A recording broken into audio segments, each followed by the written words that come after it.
Hey ladies, are you feeling overwhelmed by hormonal changes? Well, you're definitely not alone. There are more than 1,000 hormone disruptors living in our environment right now. It's in your food, your water, the air you breathe, the clothes you wear, your skincare products. They all mess with your hormones. Then there's the natural hormone changes your body goes through, premenopause, menopause. And while it's a natural process, it doesn't mean you have to suffer through it. The good news is you don't have to suffer through it anymore because now you have Hormone Harmony, a formula made only with herbal ingredients that are shown to reduce hormonal symptoms in women of all ages. Hormone Harmony is not just a hormone supporting supplement, it's become a phenomenon. Women can't stop talking about it on social media. A bottle of Hormone Harmony is sold every 24 seconds. And the biggest benefit? Well, my wife says it makes her feel like her own self again.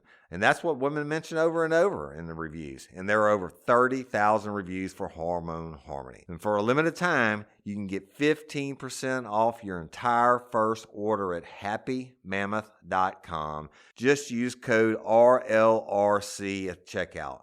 That's happymammoth.com and use code RLRC for 15% off today. That's happymammoth.com and use code RLRC. Hey, y'all. Changing my wardrobe from summer to fall, it's never easy. Luckily, Quince offers timeless and high-quality items I adore, ensuring my wardrobe stays fresh and I don't blow my budget. And there's nothing easier than going to Quince and choosing these high-quality items, like cashmere sweaters from $50, pants for every occasion, washable silk tops, and so much more. The best part? All Quince items are priced 50 to 80% less than similar brands.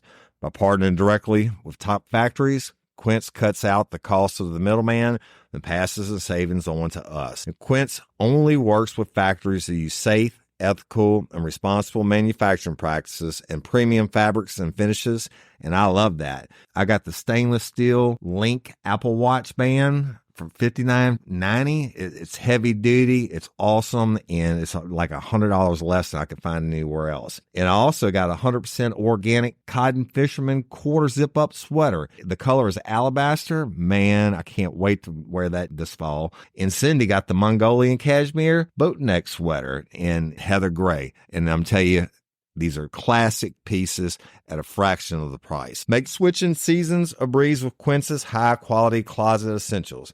Go to quince.com/RLRC for free shipping on your order and 365-day returns.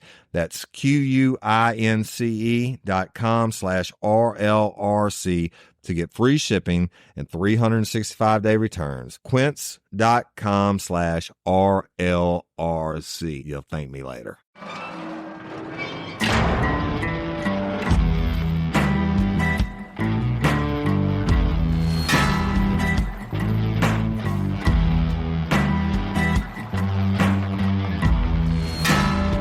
I walk a straight line, shackled and chained.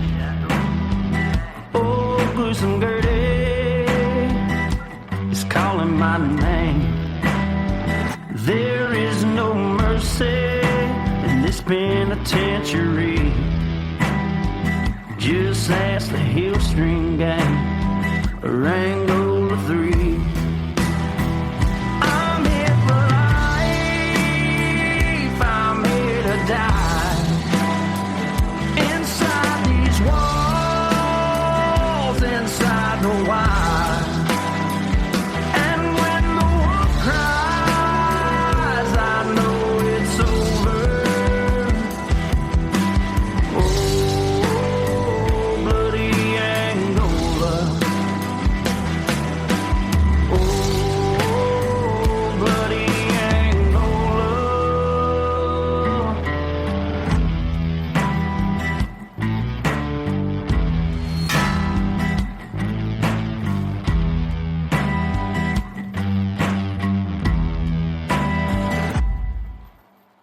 Hey everyone, and welcome back to Bloody Angola, a podcast 142 years in the making. complete story of America's bloodiest prison. And I'm Jim Chapman. And I'm Woody Overton.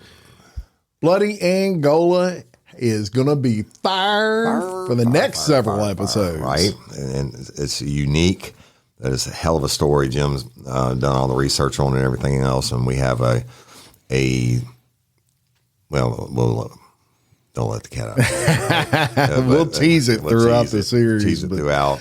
But this is super, super interesting and directly relates to Bloody Angola because the guy was sentenced to Bloody Angola. Yeah, he was. And we're going to get into all that. And before we get into kind of the facts of this case, and we're limited to what we can tell you until we get to that particular part of the story, because this story has a ton of twists and turns. It's going to be an interesting look at the judicial system from both sides, and just a fair, honest look. But it's a crime. It's a what was based on a horrific crime that you're going to want to hear about. And so we're going to start off this one with the facts of the case and what actually occurred. So on September 11th of 2003, a lady by the name of Audra Bland was consuming alcohol with a guy by the name of William Wayne Lee Jr. and some friends at a Mississippi casino called the Beau Rivage. And for those of you that aren't from the deep South like we are, the Beau Rivage is on the Gulf Coast in Mississippi. It's the nicest casino, in my opinion. That's where my wife and I go all the time. It's actually an MGM property. It's the only one in South Mississippi that is tied to all the MGM resorts. They have a lot of music stars that go there, and so it's a very popular destination. Very, very high end retail shopping, it's like Vegas in South Mississippi. That's right, and very convenient for like where we're recording at is, what would you say, about 2 hours? 2 hour drive, and it feels like you're in a whole nother world. Right. When you go there, you can get pampered and all those sorts of things. So popular destination and very common for people from this area to visit. And this case is actually from this area. Miss Bland was married, and she was having what you would say is an extramarital affair with William Wayne Lee Jr. Now, at one point during the night, Lee Jr. got visibly upset with Miss Bland, and she was dancing with somebody else, basically. Right. He got upset about this. However, there's a lot of alcohol being passed around. People are getting drunk. You get mad, then you're not mad anymore. You love each other again and all those sorts of things. But that night of drinking continued until about daybreak. And at daybreak, it was just a group of friends all together. They decided to relocate to a large lake house, which was owned by Lee Jr.'s mother and stepfather. Right. And so y'all, at approximately 9 p.m., Lee Jr. began screaming for help because Miss Bland, who he thought was sleeping off a hangover, wasn't breathing. And the friends staying at the house with them, who were James Morse and Leah Castagna and Josh Gilliott, said that Lee Jr.'s scream sounded genuine and that Lee Jr. was so upset he began banging his fist on the floor while screaming and yelling. So Castagna began performing mouth-to-mouth on Miss Bland, who was naked at the time but did not smell or taste of alcohol. And they called 911, and when the EMTs arrived on the scene, she was still unconscious and had no heart or body movements, basically, motor activity. Yeah, and, it's important. We're going to be giving you some facts here that you're going to want to keep in mind throughout this story. For example, one of the gentlemen tried to give mouth-to-mouth to her, and he noted that he didn't smell or taste out. Now, she had been drinking, but I think the point he was getting at was he didn't notice that was still in her system when it first started. And Lee Jr. calls 911. He's screaming. He's banging his fist on the floor. And let's go back and make it clear for you, though. They got back to the lake house around daybreak, right after partying all night. This is 9 p.m. The following many day. hours Yeah. later, like 12 hours or however many hours later. That's right, because they probably didn't get to bed until, Right. 8 o'clock in the morning, and you're going to sleep your 8 hours or whatever.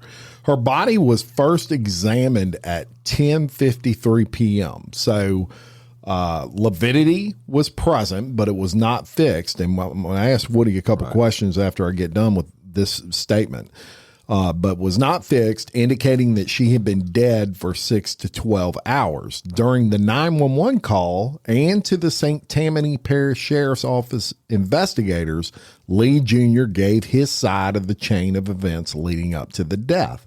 Lee Jr. stated to 911 that the victim had fallen down drunk and bumped her head after the group returned from the casinos in Mississippi. Right. So before we go any further, talk about lividity for a second. Lividity is when you die, your body goes through like 3 different stages of lividity, but so basically your body gets stiff. Yeah. And like literally, pick them up like a board at certain stages of it. It'll get hard, and it's like a cement person. Or I don't know how to explain it.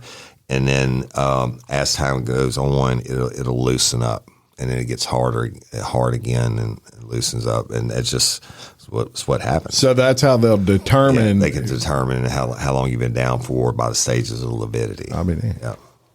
So anyway, y'all. So when Lee Jr. spoke to the St. Tammany Sheriff's Office, Sergeant Jerry Hall, who was at the scene, indicated that Miss Bland woke up a few times throughout the day, but was incoherent.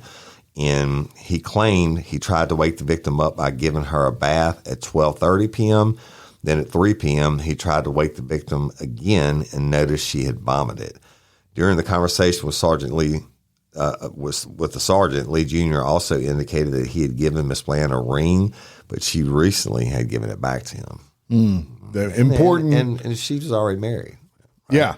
Yeah. And so, an important facts, that this sergeant, who he's not questioning him as if at this point at least, I would imagine he didn't tell Lee Jr. this. He's gathering facts, but he's not letting on probably that, hey, we think you had something to do with this. You got to look at him first, and that's who you always look at who found the body first. That's right. And detectives, they start doing what detectives do, and that starts with questioning those that were at the scene during the death of Miss Bland, as well as those who are familiar with the relationship between her and Lee Jr. Of course, you're gonna start interviewing all of these people. The following day, which was September 13th of 2003, James Morse, one of the friends that was in the house during the event, had a conversation with Lee Jr. regarding what happened. Lee Jr. told Morse that while Miss Bland was trying to get her overnight bag from his vehicle's trunk, she stumbled, fell backwards, and hit her head on the concrete. He went on to tell Morse that she was knocked unconscious but came to rather quickly, and he assisted her up. Lee Jr. then said that he suggested Miss Bland go to the hospital to get checked out, but she responded that she would be all right and followed him upstairs into the bedroom. Right. Now, that's his story. Right. And so the detectives also spoke to Jenny Water, who was one of Bland's sisters, and Miss Waters said that just a month prior to her sister's death, they had a conversation in which Miss Bland stated that she was trying to end her relationship with Lee Jr. And another issue that raised the eyebrows of the detectives was with regard to an article of clothing returned to Jenny by Lee Jr.'s mother. The Tiger Eye T-shirt was sent off for testing, which revealed 16 blood stains. And the blood stains matched the DNA of Lee Jr. as well as DNA taken from Miss Bland's left hand. But not under her nails, right? Right. And so only Miss Bland's DNA was found under her fingernails. Under her fingernails. And that's going to be, keep that in mind. Right. Just for later on. There's a reason we're hyper focusing on that. Right. Now, More interviews with those surrounding Lee Jr.'s circle took place. And Woody, that's, I would imagine, typical. You find a situation like this, you've got a guy saying she fell and hit her head, and that may very well be true. Right. But what do you at that point, or especially with many people having been in that house during this time, is it kind of like a canvassing thing? You're gonna interview everybody, and depending on what you hear from them, then you go and find other people to interview, like the mother or whomever. So you're going to talk to everybody there. That's your job, right? You got to investigate it. And you're probably trying to do everything you can to rule this guy out. Right. Well, yeah. But, you got to stay on him until you can rule him out. Very good. Miss Bland's daughter was another person they talked to, and she was 12 years old at the time. Now, she didn't have very good things to say about Lee Jr. She said that she saw Lee Jr. strike Miss Bland in the face with a hurricane flashlight. What's a hurricane flashlight? Big black mag lights. Yeah. Heavy, and can do some damage during an argument in a hot tub. And that after the incident, Miss Bland and her daughter hid from Lee Jr. under the stairs of the house and then went and hid in her mother's car. Wow. So she's establishing fear, right? Well, and pattern of abuse, Yeah. On another occasion, she stated she saw Lee Jr. hit Miss Bland while Miss Bland was handcuffed to a bed. Wow, at 12 years old. 12 years old. A prior fiance of Lee Jr.'s by the name of Stephanie Moore stated that Lee Jr. had a jealous nature and was controlling as well as having quite a temper. She described his temper as a bomb ready to go off. She broke off her engagement after a year being engaged when Lee Jr. attacked her in her trailer. In that particular incident, Lee Jr. and Moore attended a Mardi Gras parade in Mandeville, Louisiana. Popular. Right next door to basically where this lake house was. And that goes back to at the Beau Rivage. He got jealous because she was dancing with someone else. So. Great point. I mean, it's showing a pattern. Right. After the Mardi Gras parade, she went home, but Lee Jr. left and went to New Orleans. And early the next morning, Lee Jr. returned to Moore's trailer looking to argue. And as soon as he walked in the door, he stated to Miss Moore that he had a lot of fun with a blonde girl. Oh, that's going to that'll fire up a fight real quick. Right? And it did. So Moore told Lee Jr. to get out and kicked him in the leg. Lee Jr. responded by ripping the bedclothes off of Moore, threw her across the room, grabbed her by the hair above the ears, and pounded her head into the floor until he became so tired he couldn't do it any longer. Moore stated that she believed Lee Jr. was trying to kill her during the incident, but just wore himself out so bad by beating her. He just didn't have the energy to do it, to kill her after being out all night. Jesus Christ. Literally wore himself out, slamming her head against the floor. These are investigators are now, they can't get off of him. They're looking at his past actions, and they're establishing this patterns of him beating on women. So Heidi Ockman was a friend of Miss Bland's that was also interviewed by police, and she plays a big part in this story. Right. Miss Ockman stated she had went to a daiquiri store at one point with Bland and Lee Jr. and was present when Miss Bland asked Lee Jr. why he had never worn some pants that she had bought him. And, they're riding in the car and this topic comes up of pants, and she can tell that it's starting to agitate Lee Jr. to say the least. And so they leave this daiquiri store and the couple starts arguing on the way back to his home, and he starts like driving crazy, y'all. Right. He, imagine this, you're driving home with this couple, you're a friend of Miss Bland's, and they're just fighting, they're arguing. Right. He's calling her a bitch and all his stuff. Then he starts driving crazy. He's swerving all over the road, slamming on the brakes, and just yelling and arguing. And at one point during this incident, he slams them brakes, throws everybody forward. He looks at Miss Bland and he tells her, get out of the car. Yeah. But Miss Bland, she's fired up too. And she says, I ain't getting out of the car. And so they argue about that for a little while. She refuses, and they continue on to the house. So once they arrive at the house, Lee Jr. told Miss Bland to put on a choke collar. Yep.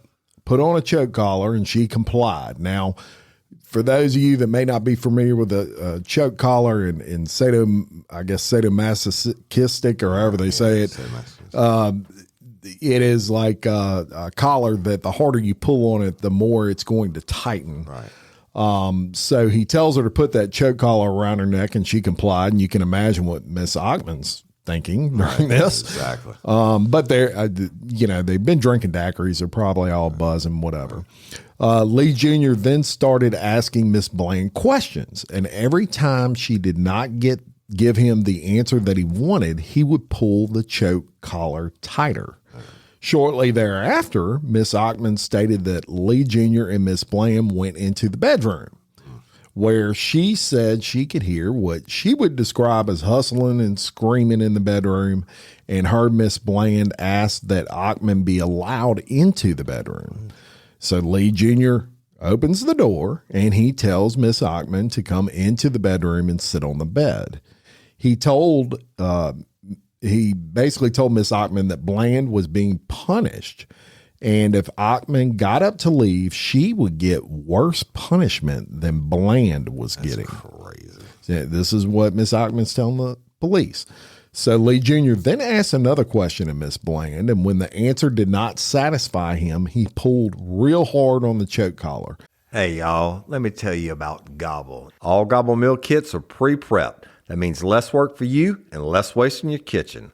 Their meal kits include everything you need so you can save time at the store or just skip that trip entirely. I got the box in and I had 3 different meals. I had a Kung Pao chicken, crispy fish tacos, and a beef bourguignon, however you say it. But let me tell you about the classic beef bourguignon. Look, it came with beef pot roast and a beef broth concentrate, red wine demi-glace, cremini mushrooms, cipollone onions, mashed potatoes, baby carrots, and rosemary thyme butter. It was so easy to make. Literally like 15 minutes it took Cindy. And let me tell you something, and all the dishes were fire, but this thing was like a taste explosion in my mouth. It's just unreal. We've got to spend more time together and more time doing the things we love because everything came in this one single box right to my door. So see what a difference Gobble will make for your household.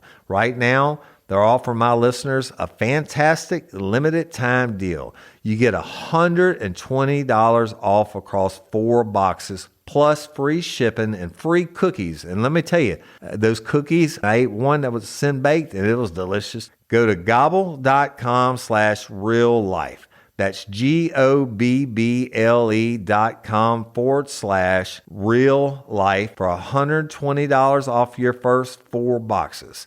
This offer is not available on the home site, so don't miss out. This is genius. It's taste explosions in your mouth like you never had. Spark something uncommon this holiday with just the right gift from Uncommon Goods. The busy holiday season is here, and Uncommon Goods makes it less stressful with incredible hand-picked gifts for everyone on your list, all in one spot. Gifts to spark joy, wonder, delight, and that's exactly what I wanted feeling. Hey, y'all, I ordered a super cool piece. It's a candle with a sculpture of LSU's Tiger Stadium on top of it. And each officially licensed laser cut wooden replica features up to 4 layers of detail, creating a bird's eye view of a specific football field, seating section, and more. And every label includes your stadium's name, the team's logo, and school location. And it has a coconut, soy, vegan wax infused with sandalwood smell that creates tailgates and touchdown scent profile, reminiscent of game day.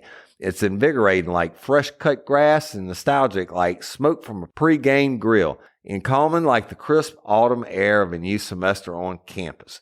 Y'all, I love it. I have it at the base of my TV, and I'm ready to watch the Tigers play on Saturday night, right? Uncommon Goods. Look, when you shop at Uncommon Goods, you're supporting artists and small independent businesses. And many of their handcrafted products are made in small batches. So shop now before they sell out this holiday season. Uncommon Goods looks for products that are high quality, unique, and often handmade or made in the U.S. They have the most meaningful, out of the ordinary gifts anywhere. They even have gifts you can personalize. From holiday hosts and hostess gift to the coolest finds for kids to hits for everyone from the book lovers to diehard sports fans. Uncommon Goods has something for everyone, not the same old selections you can just find anywhere. And with every purchase you make at Uncommon Goods, they give $1 to a nonprofit partner of your choice. They've donated more than $3 million to date. So to get 15% off your next gift, go to uncommongoods.com/RLRC. That's uncommongoods.com/RLRC for 15% off. Don't miss out on this limited time offer. Uncommon Goods, we're all out of the ordinary. Miss Bland's face turned palish blue, almost a purple color is how Miss Ockman described it. And Lee Jr. then pushes Miss Bland up against the wall. She strikes her head on the wall, and she kind of slides. Y'all picture it. She slides down that wall slowly onto the floor. Miss Bland then asks Ockman for help, and when pressed by detectives whether she thought that the couple was just playing a sex game, because that's, what probably you were thinking at this time, Ockman stated no, she did not think so. That during this incident, Miss Bland cut the back of her head being shoved against the wall. So he didn't just lightly shove her. He slammed her so hard she cut the back of her head. Miss Ockman did concede, however, that the couple was into dominatrix type stuff, as she described Plot thickens. But it's still, they're gathering evidence, right? Finding out who this cat really is. Right. So Ockman also shed some light on the story. Police heard directly from Lee Jr. regarding a ring that Bland had given back to him.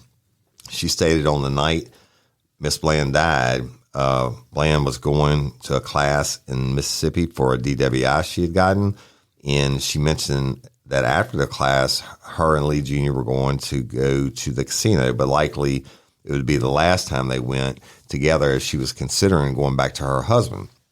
Now, Miss Ockman told Miss Bland that if she was going to have this conversation with Lee Jr., to do it in a public place and don't go anywhere with him alone. Now, remember, she witnessed this bedroom slamming into the wall and the choke collar and all that.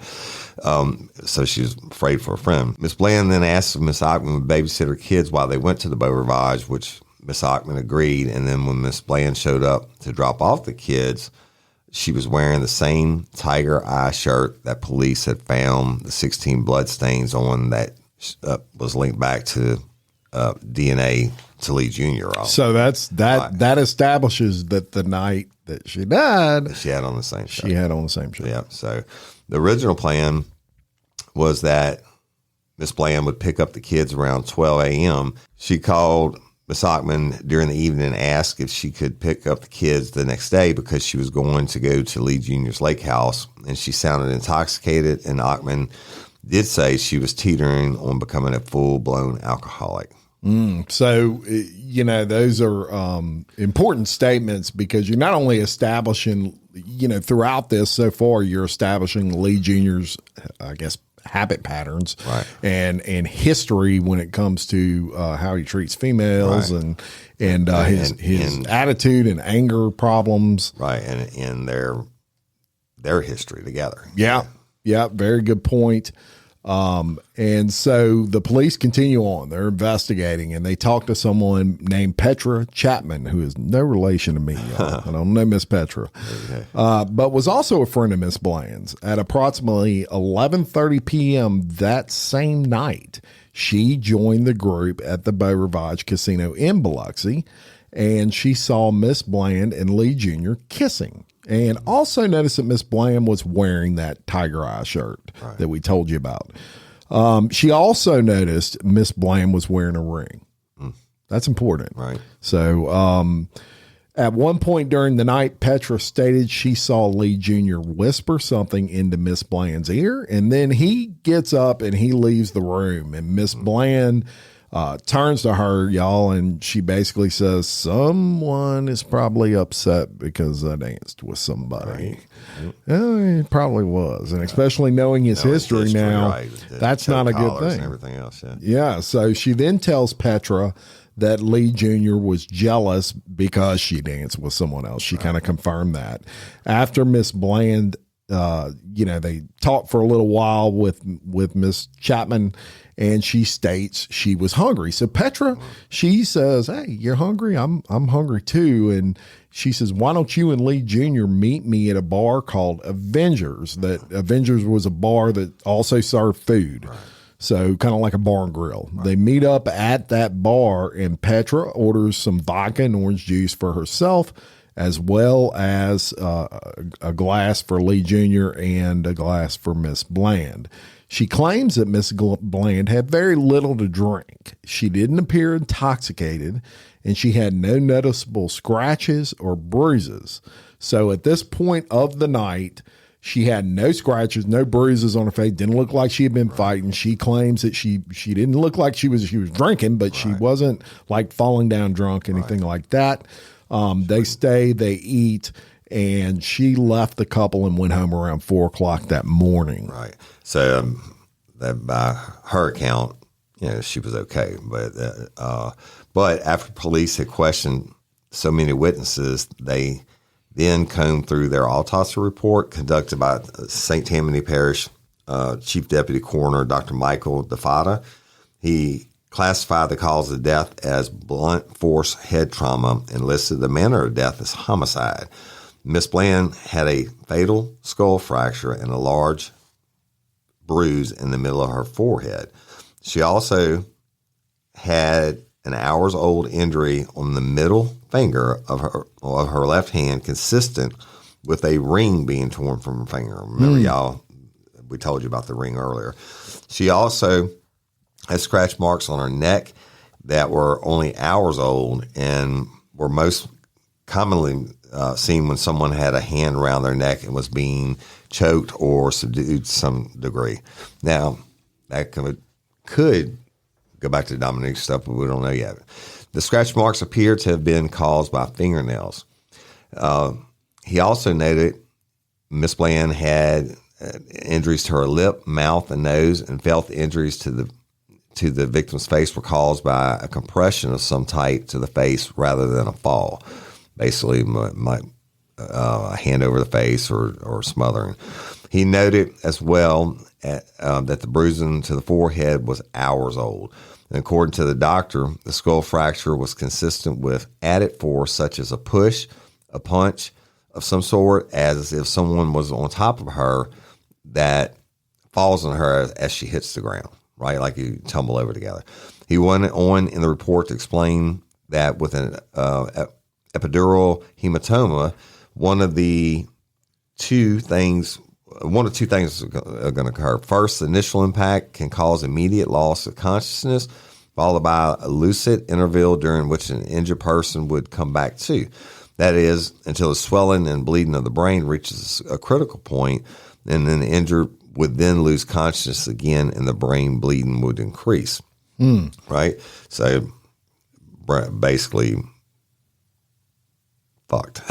But toxicology tests performed with both blood and urine and came back with as being negative. However, depending on the amount of time that the victim survived after an initial impact to her head, the alcohol in her system could have been processed down in her body to zero, right? So your body processes out like one drink per hour. But he also examined Lee Jr. 3 days after the death of Miss Bland, and he found injuries consistent with Lee Jr. having been in a struggle with numerous scratches on his right wrist that were just days old. Lee also had day-old abrasions on his right forearm, as well as small abrasions on the back of his neck and 2 scratches behind his right ear. He had small scratches on his face that were in the same line, indicating someone scratched him across the face with fingernails in one fell swoop. So they were in the same line. Right. Let's see. So it looks like defensive. It sounds like defensive wounds to me. if he was attacking someone, they're fighting back. Right? Yeah.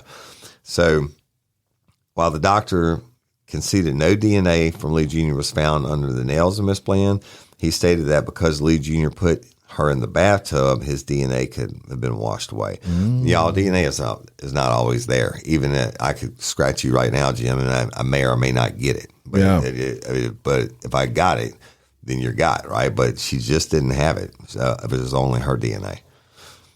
Interesting. Yeah. So as you can see, and before we get any further, it is absolutely intriguing to me how these medical examiners can just tell all this from a victim, and that almost like that victim's telling that story after their death, after doing so many autopsies, et cetera. But the autopsy really is you exclude all other causes, and then you focus on.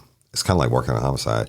You exclude, their legs weren't broken, their arms weren't broken, until you get down to the only thing that could have caused the death, which was subdural hematoma. Very interesting. So as you can see, the St. Tammany Parish Sheriff's Office and the state of Louisiana put together quite a case. Yeah.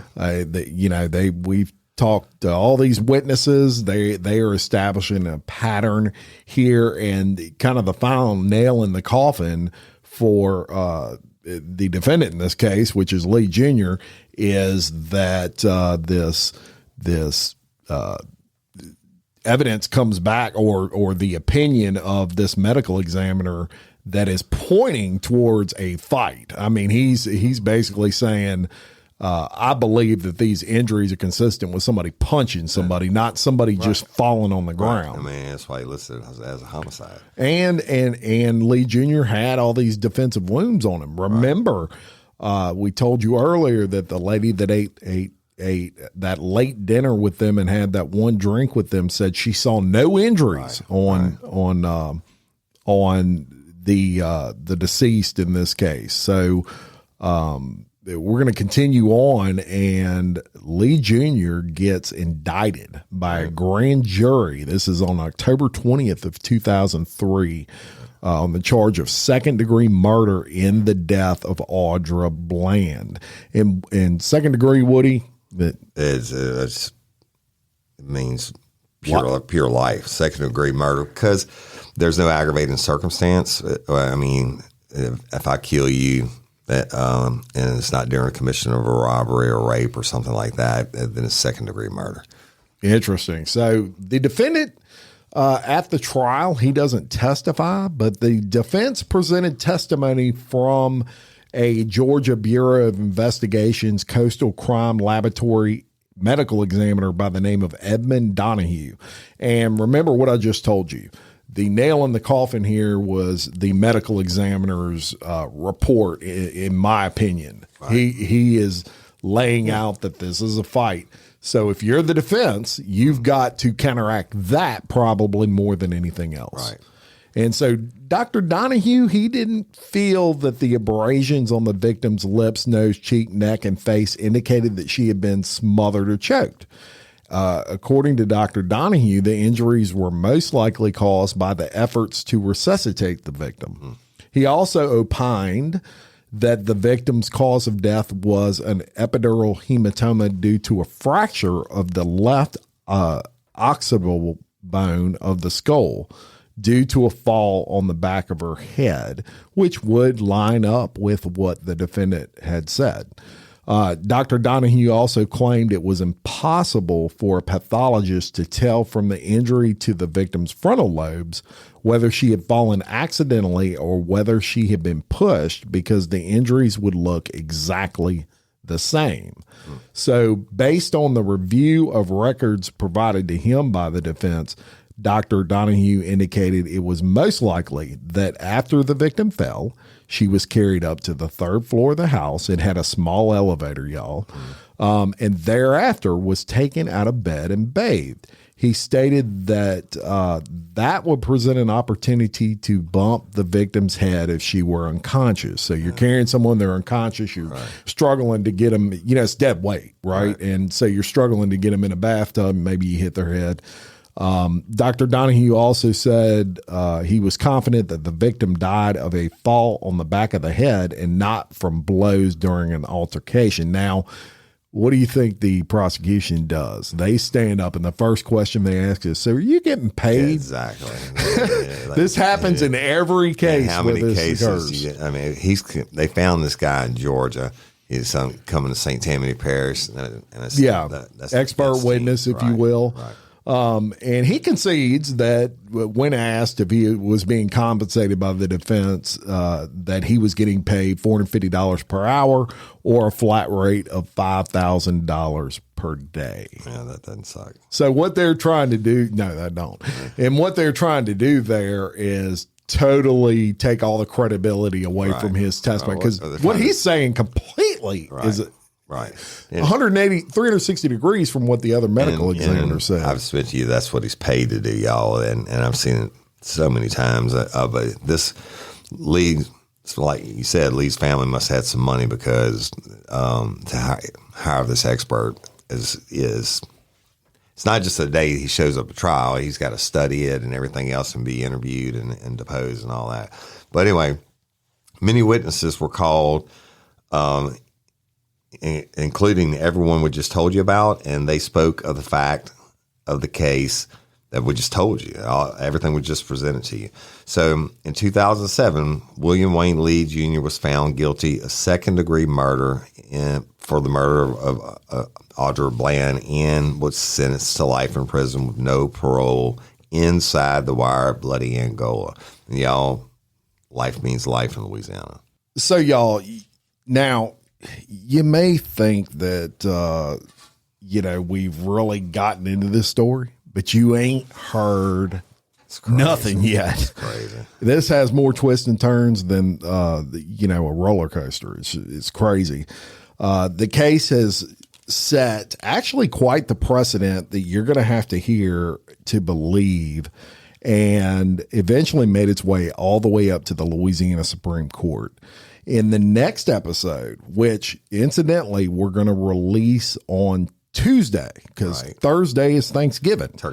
Turkey Day. Right. So look, Tuesday of next week, you're going to have a double dose of Real Life Real Crime Original and Bloody Angola. Exactly. So you got to listen to both, right? Double it up. That's it. We're going to light it up. And so look for that. That's due to the Thanksgiving holiday. And what we're going to do, look, every case where there's a life sentence, imposed, what happens is you can bet the appeals are going to start coming. Absolutely. That's just the beginning. Everybody appeals themselves out and all of those sorts of things. Yeah, this is nothing to lose when you're sitting in jail. Nothing to lose. And you got nothing but time to, probably your best lawyers are sitting behind bars. Right. Inmate lawyers. I'm telling you, you got nothing but time to focus on this stuff. So in the next episode, we're going to bring you inside the court during that appeal. We're going to cover the arguments made by the defense, and it's going to be kind of a fun episode, because the way that we're going to do it is we're going to cover those arguments, and then I'm going to get Woody's opinion on each one of them. Right. And he's going to give his bloodline lawyer opinion on whether he feels it's, accurate, not accurate. And we encourage y'all to comment on Facebook of your feelings on these arguments. It's going to be super entertaining. Super entertaining. And then there's an epic, what I would classify as an epic conclusion to this series, where we're having a special guest come on the show, and they're going to, let's just say they had kind of a courtside seat almost to this historic ruling. So it's about to get real to the case good. And the ruling, right? Yeah, the case. That's right. And so it's about to get real good. A couple things we want to mention. First of all, to shout out to HelloFresh, our sponsor. Thank you, HelloFresh. Ride or dies for us. Right. And you know why? Because y'all keep buying it. And the deal, that's right. Why you keep buying it? Because it's that good. Because it's that good. It's that convenient, and it's that cost effective. Yeah. And they just renewed with us for an entire year. So the HelloFresh and Bloody Angola, great relationship. And look, HelloFresh.com/Bloody Angola free. Right now, Woody Overton, free breakfast for life. That's love. For life. Never going to pay for breakfast again, y'all. Crazy. Yeah, I pay like $8 or $9 a morning for mine. That's it. So you use the code Bloody Angola free. And look, I when you cook something, post it on social media. I'd like to see it. Yeah, we'd love to see that. And speaking of that, we are we're covering. What do we talk about here? We talk about cases and we talk about people sitting inside Bloody Angola and a history of Bloody Angola. And if you're a law firm and you're looking to get, your law firm out there to thousands and thousands and thousands of people, shoot us a message. Yeah, especially we're looking for a local law firm to sponsor Bloody Angola.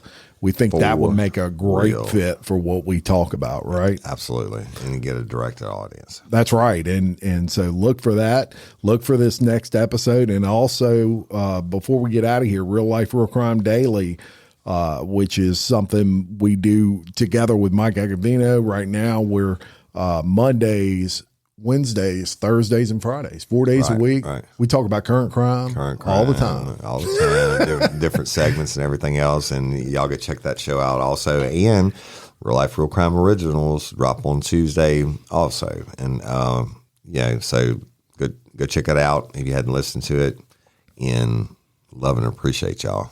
That's right. And, shorter episode today, but that's okay. Next episode might be a little longer. Right, so look for that. And until next time, I'm Jim Chapman. And I'm Woody Overton, your host of Bloody Angola, a podcast 142 years in the making. Complete story of America's bloodiest prison. Peace.